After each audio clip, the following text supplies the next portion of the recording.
Hello सर्वांना, कसे आहात सर्वजण?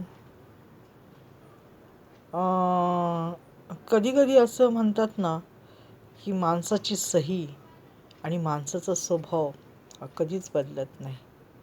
परंतु हे खोटं आहे. बोटाला जर काही जखम झाली तर माणसाची सही ही नक्कीच बदलते. आणि माणसाच्या मनाला यातना झाल्या, जखम झाली आणि दुःख झाले तर माणूस कितीही प्रेमळ असला आणि कितीही शांत असला तरी तो एक ना एक दिवस बदलतो. एवढं मात्र खरं आहे. त्याचा स्वभाव तो बदलतो, हे मात्र खरंच आहे. कारण का, मनाला झालेल्या यातना आणि मनाला झालेलं दुःख यामुळे तो बदलत जातो आणि बदलतो, तसाच राहत नाही. तर असं आहे बघा. धन्यवाद.